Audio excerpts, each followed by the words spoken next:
Bienvenidos y bienvenidas a esta serie de audios en los que hablaremos de los autores responsables de las teorías en las que se cimenta la actuación moderna, la actuación contemporánea. Para este momento hablaremos de Antonin Artaud. Antonin Artaud fue actor, director, dramaturgo, fue un poeta. Él es una figura controvertida, bastante polémico. Tiene público que lo ovaciona, como también tiene un público que lo deroga hasta al menor de sus puntos.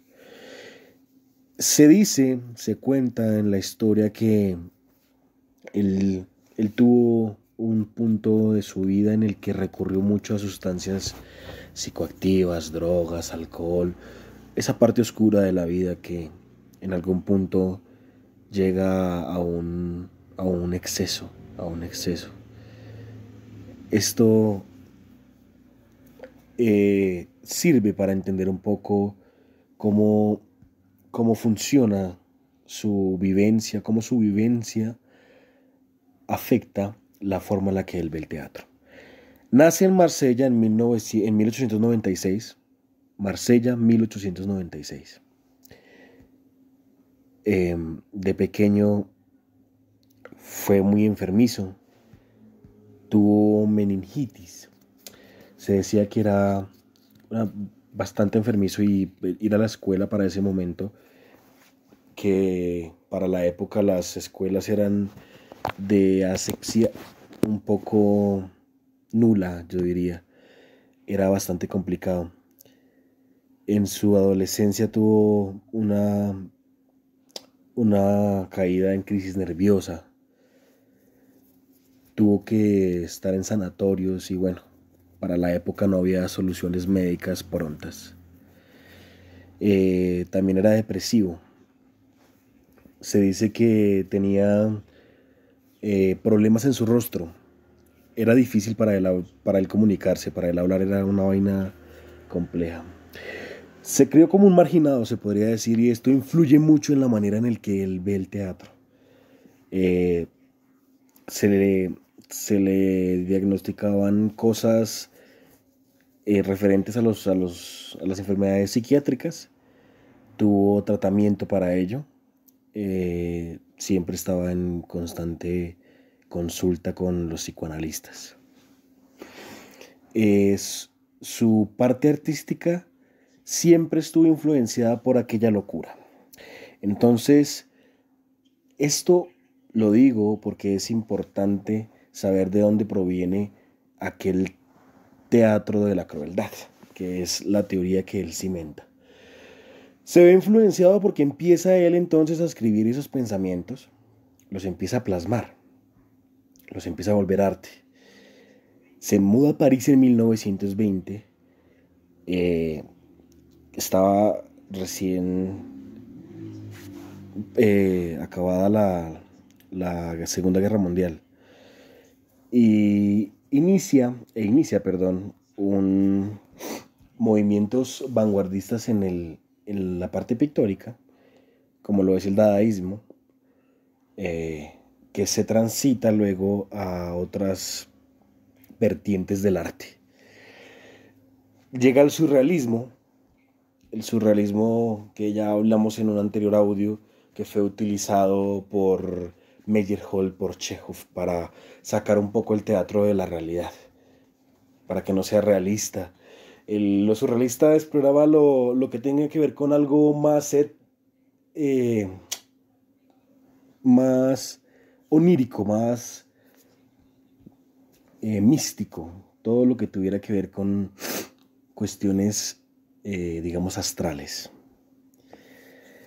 Él, él hizo parte de un departamento, de una organización que se dedicaba al estudio del surrealismo, al igual que Chekhov. Con Bertolt Brecht también estuvo. Resulta que tuvo una diferencia con Bertolt Brecht porque era demasiado surrealista. Entonces rayaba ya en algo que a Werther no le gustaba. Eh, Artaud en 1927 funda el teatro Alfred Jarry. Ese nombre proviene, eh, ya que el,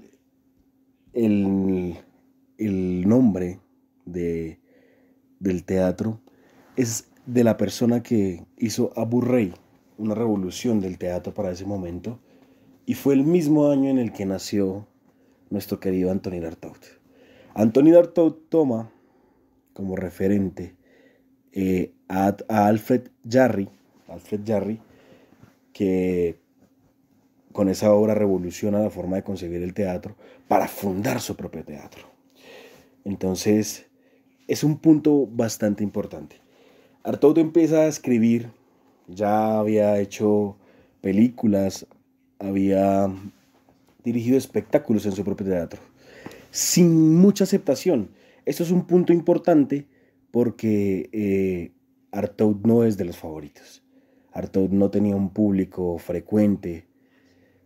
Artaud, esto no lo vuelve una persona cerrada. Lo que hace es que él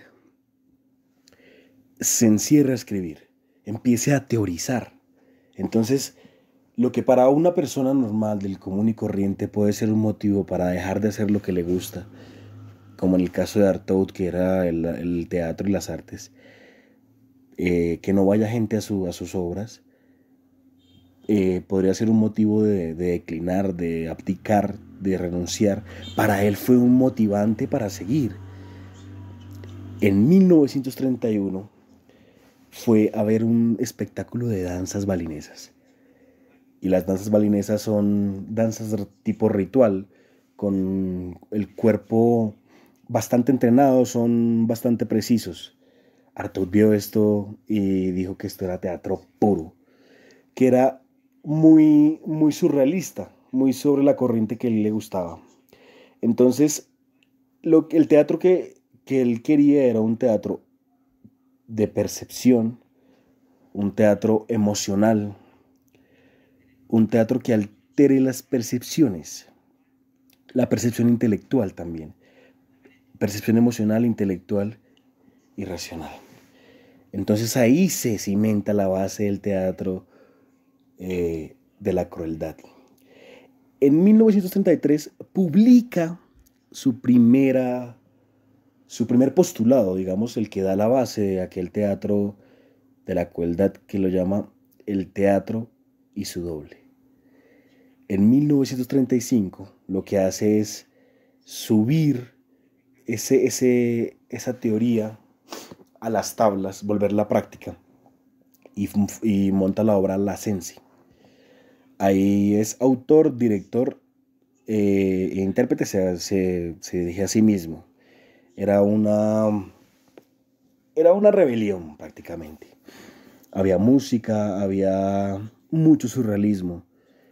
Hay un video que dejaré en la descripción, que, en el que incluso se jugaban con las luces. El público era partícipe de ello. Había temperatura, era como ver un cine 4D. Él quería afectar el subconsciente. Incluso eh, resulta que él, a pesar de lo fantástica que suena esta obra no tiene impacto. Él es internado en, en una clínica psiquiátrica y escribe hasta que se muere. Artaud es una figura muy importante. Es una figura muy importante porque a mi modo de ver es de los teóricos que no era teórico, sino de los teóricos que buscó y creería yo que nunca encontró. El teatro, para mí, a mi modo de ver, en consecuencia con lo que dice Artaud, el teatro no es un mundo en el que se encuentra, es un mundo de búsquedas. La búsqueda te lleva a más búsquedas. En la academia suelen decirnos que somos, tenemos que tener una teoría para proceder. cuando ven alguna de nuestras obras dicen es que eso es brechtiano, es que eso es del distanciamiento, es que eso es chejoviano, es que eso es. Artaud es aquello que no es. Artaud es aquel que decidió no seguir las reglas. Artaud es de mis autores favoritos, por no decir que el favorito. Esto ha sido un poco de Anthony d'Artaud. Espero que haya sido provechoso. Nos veremos en el siguiente audio hablando de otro autor que ha cimentado las teorías sobre las que hoy se forja aquello que conocemos por teatro. Recuerden siempre ser felices.